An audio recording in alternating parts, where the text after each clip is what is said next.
Salut, c'est Vincent Hurt du site pêchefeeder.com. Aujourd'hui, je vous amène pêcher le gardon au feeder, un lac de barrage. C'est parti!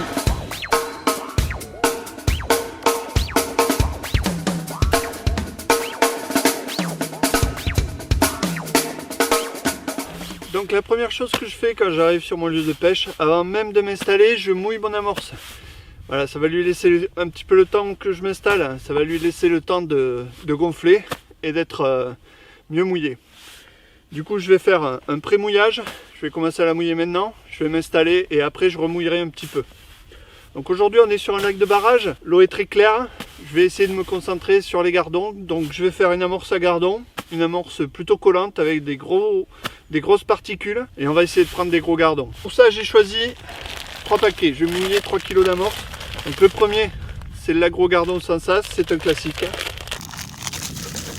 Voilà, des grosses particules, une couleur brune, assez collante, c'est parfait. C'est de la super rivière gardon. Pareil, une amorce très collante avec des grosses particules plutôt sombres.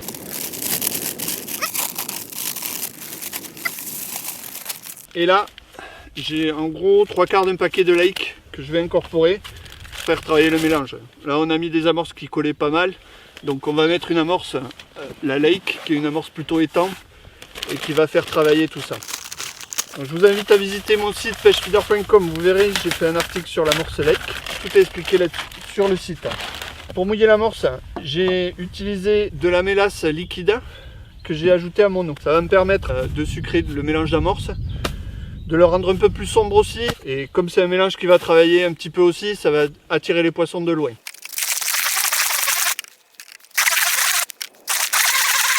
Donc voilà, c'est bien mouillé. Maintenant, je vais laisser gonfler tout ça et je reviendrai tout à l'heure. Maintenant, on va s'installer.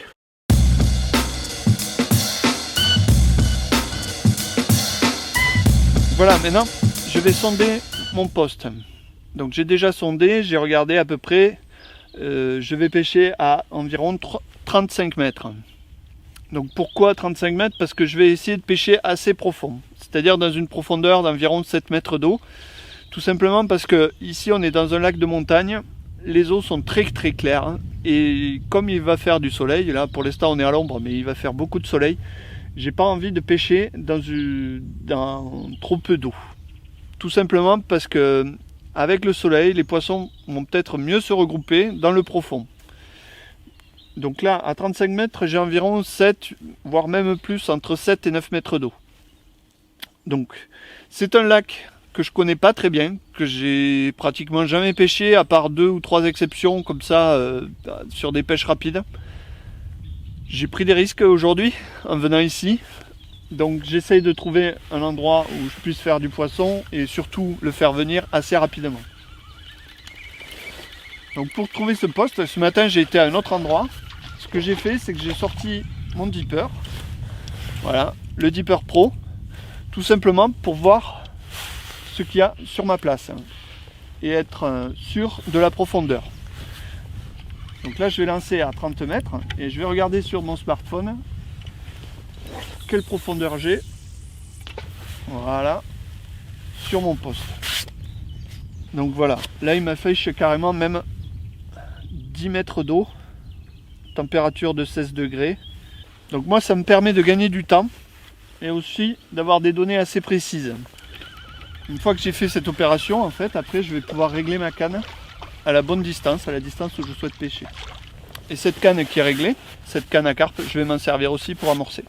Allez, c'est parti.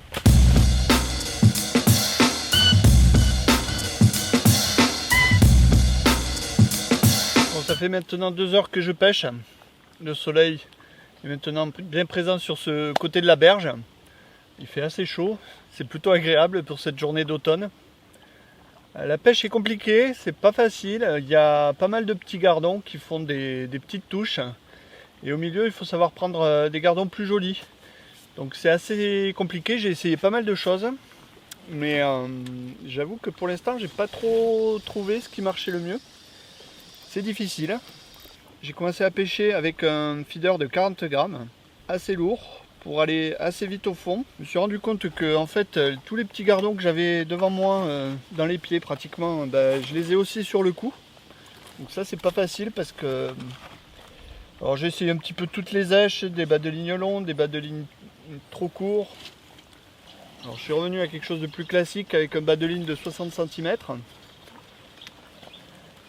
Un feeder plus léger, là en ce moment j'essaye de pêcher plus léger pour voir si ces gros gardons ont envie de descendre, de remonter dans la couche d'eau, mais je vois que j'ai aussi des touches de petits gardons. Voilà, j'ai des petites touches, et puis il faut savoir ferrer quand la touche est assez belle, assez bien marquée. Là on sait que c'est un poisson un peu plus gros. Pour l'instant j'ai pas beaucoup de poissons dans la bourriche. Je vais relancer, essayer de mettre du rythme. Voilà, quand je remonte je sens bien que j'ai des petits accros. Alors, je sais pas si ce sont des blocs rocheux ou plutôt des arbres. J'ai ramené pas mal de branches, de petites branches accrochées à l'hameçon. Ce qui est bien important, c'est que quand on a une situation dans laquelle on pense qu'on n'arrive pas bien à attraper les poissons, ce qui est bien, c'est de toujours essayer des choses. On rallonge le bas de ligne, on le raccourcit, on change son poids de cage, on change sa façon de remplir les feeders, on change ses èches, ça c'est très important, son hameçon. Donc on tourne comme ça sur les différents éléments qui composent toute la ligne, ainsi que les appâts. Et au bout d'un moment, on arrive forcément à trouver quelque chose qui marche mieux, qui donne de meilleurs résultats.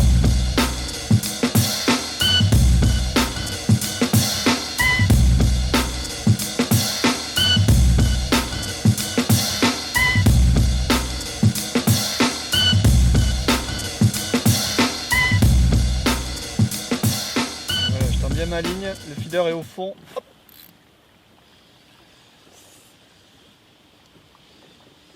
Ouais.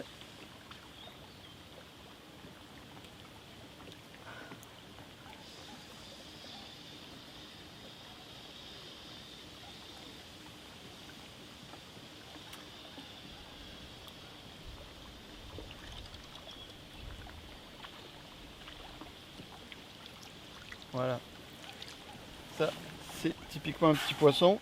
Alors j'ai senti un accroc sur la ligne et ce qui se passe c'est que je pense que j'ai un joli carnassier sur le coup parce qu'il est bien poinçonné ce poisson. Voilà. Donc ça aussi c'est un handicap dans ce genre de lac qui sont riches en carnassiers. On a toujours des attaques, on voit bien la trace de... Je vais essayer de vous montrer parce que c'est vraiment intéressant. On voit bien les deux traces de morsure sur le gardon. Ici, voilà, j'espère que vous voyez bien. Alors j'utilise un hameçon numéro 16, un hameçon assez fort de fer parce que j'ai des accros, donc j'utilise les LWGF de Gourou, tout simplement les hameçons déjà montés. Voilà, ça c'est un poisson.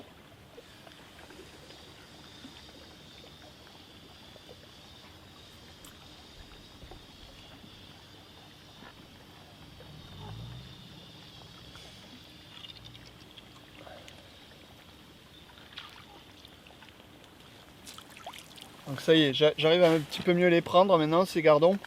Et voilà, je pense que j'ai trouvé la bonne solution en diminuant le poids de ma cage. Voilà, donc à chaque fois quand je remplis mon feeder, là, étant donné que ça marche bien, je rajoute un petit peu d'asticot à l'intérieur de l'amorce, juste avant de remplir. Voilà, comme ça, j'alimente toujours mon coup avec quelques èches.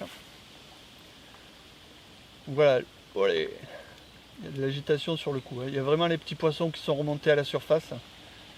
J'ai l'impression à l'impact du feeder. Voilà, j'ai des petites touches. J'ai tendance d'avoir une touche bien marquée pour ferrer. Voilà, que ce soit bien un poisson d'une taille correcte et pas un tout petit poisson. Tout à l'heure j'avais bien remarqué la présence d'un carnassier. Alors je pense que c'est un brochet mais j'en suis pas sûr et certain. Voilà, j'ai ramené voilà les petits poissons qui m'embêtent sur le coup. Alors c'est assez rigolo parce que je les ai juste devant aussi. Et du coup je me demande si je ferais pas mieux de pêcher dans mes pieds, quoi.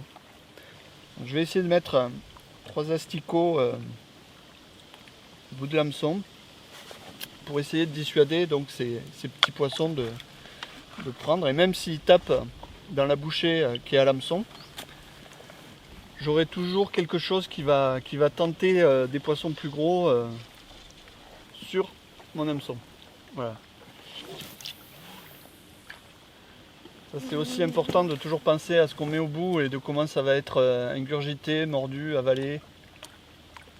Ces petits poissons sont peut-être assez gros pour manger un asticot, mais 3 asticots sur un hameçon, je pense que c'est un peu plus dur. Voilà. Là, les touches commencent à être un peu plus sympas. Voilà. Ça, c'est un poisson qui semble un petit peu plus gros. Voilà. Donc on va le ramener, le sortir. J'espère que le brochet ne viendra pas nous embêter.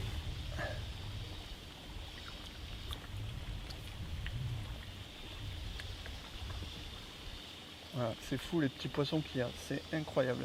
Il y a des nuages de poissons partout.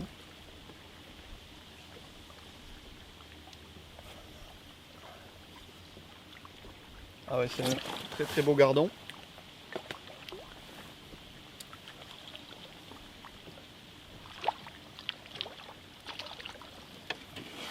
Superbe poisson. Eh, viens ici, viens ici, viens ici.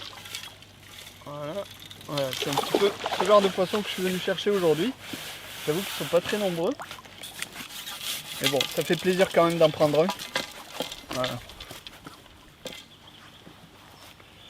Voilà, ça c'est un gardon de lac de barrage. Superbe, superbe poisson, magnifique.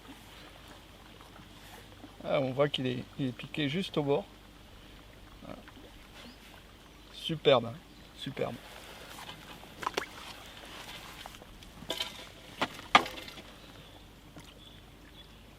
Allez, on perd pas de temps, on va voir si on arrive à en faire d'autres.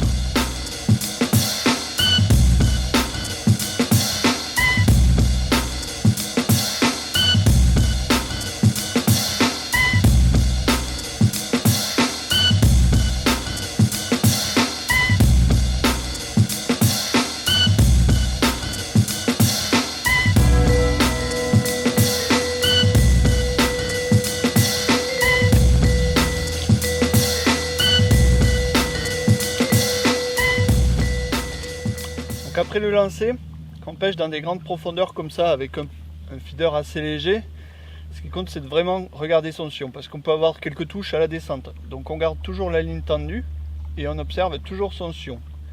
La concentration c'est un élément important dans la réussite de la pêche, hein, réellement. Voilà, le feeder est au fond, maintenant je tends ma tresse doucement pour ne pas déplacer le feeder au fond de l'eau. Et je ramène, je positionne ma canne pour attendre la touche.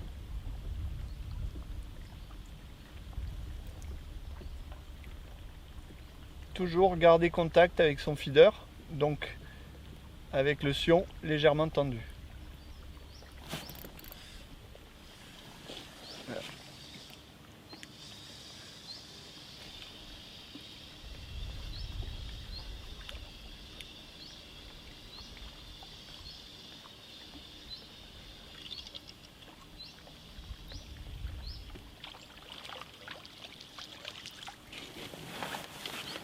Là, pareil, hop.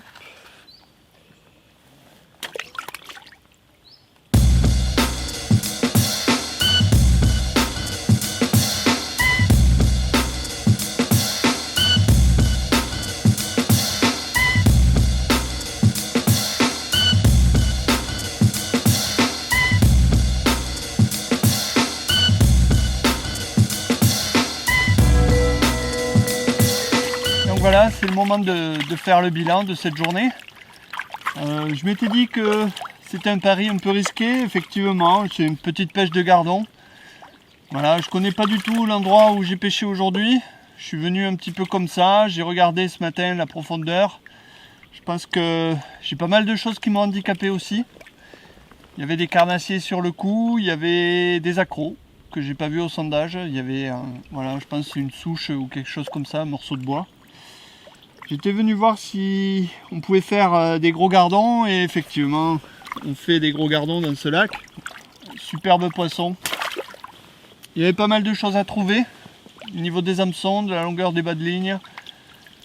C'était pas facile. Il y avait beaucoup de petits poissons. Ce matin je l'ai vu au dipper. C'était vraiment impressionnant la quantité de petits poissons qu'il y avait. Donc c'était pas facile de trier ces gardons et de prendre ces beaux gardons. Au niveau des èches, ce qui marchait pas trop mal, c'était 3 gozer rubis. Ou sinon j'ai eu de bons résultats à la fin avec des petits vers de composteur. J'espère que cette vidéo vous a plu, c'était la première. J'essaierai d'en faire d'autres. N'hésitez pas à vous abonner à ma chaîne YouTube. Et je vous dis à la prochaine. Allez, on remet. Tout le monde va repartir chez lui.